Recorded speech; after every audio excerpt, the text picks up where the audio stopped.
todos esos insumos que van a llevarnos luego a la preparación del cipá, de la sopa y del cipaguazú, tienen que ver con plantas que se plantan allí, ¿verdad? Que crecen allí, ¿verdad? El abatí que está allí, que se arranca, el más nuevo que es el choclo separado, de la mandioca. No sé si ustedes alguna vez habrán visto una herramienta hecha hay veces de madera, pero de una forma muy tradicional. La gente le dice mandioquite. Eso lo Que, conozco. sí, y que donde la gente pone la mandioca pelada, ¿verdad? Y como que una especie de molino, ¿verdad? Y sale sí, y esa es la que después va a pasar por el agua, en fin, va a quedar una parte más pequeña, más Más pesa. sí, sí, y bueno, y esa parte más gruesa, más dura, es la que va a quedar y se va a convertir en la famosa fariña. Ah, Que la gente después otra vez hace el cipá caure, y eso blanco, finito, es lo que va a hacer el almidón, la harina mandioca, ¿verdad? Bueno, y qué más, y de allí ya vamos a encontrar, hasta en el patio, y están las plantas de anís. Una cosa así tan común y arrancar, que acá uno va al súper y compra y ya viene envasado, pero allá es todo natural, como dijimos.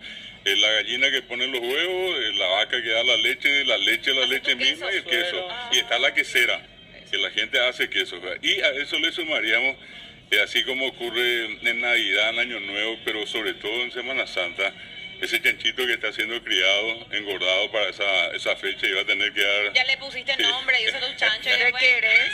En cuerpo y alma se va a entregar por todos nosotros, ¿verdad?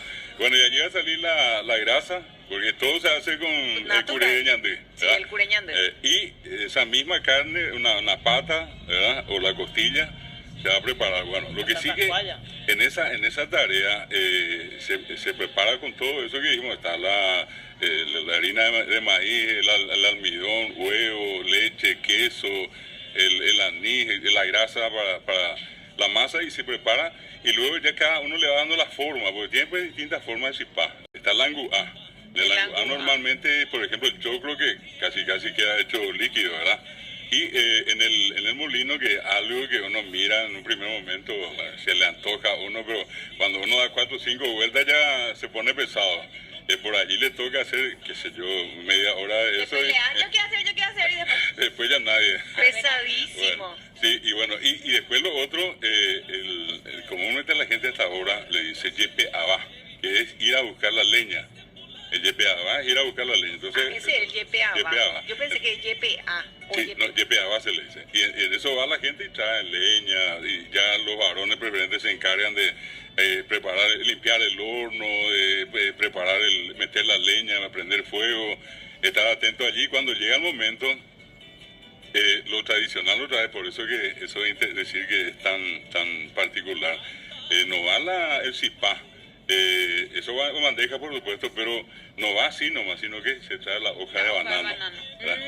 Harina bogapuyana. Sí. Otro Sí, sabor le da. otro la sabor. sopa y eso, la chipa tiene otro sabor. ¿Verdad? Y allí va en unas bandejas la sopa, no trae el cipaguazú y normalmente se mete primero las carnes y otros que van a tardar un poco más.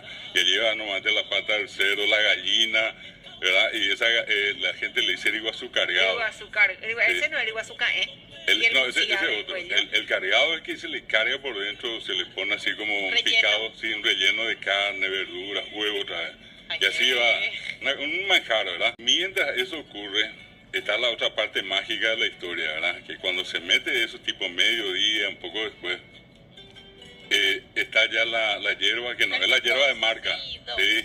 Está el azúcar, está colgadito allí en la casa esas tiras de naranjo, la caja, naranja piré, y allí la gente prepara el cocido. Para cerrar esa parte que recién le decía, yo no creo que exista algo más lindo que ese momento en que del horno se quita ese cipá bien caliente, porque uno se quema allí, y ese cocido caliente y le da un trago de cipá y un sal. Yo lo odiaba a mi abuela porque no me dejaba comer caliente y eso es lo más Porque dice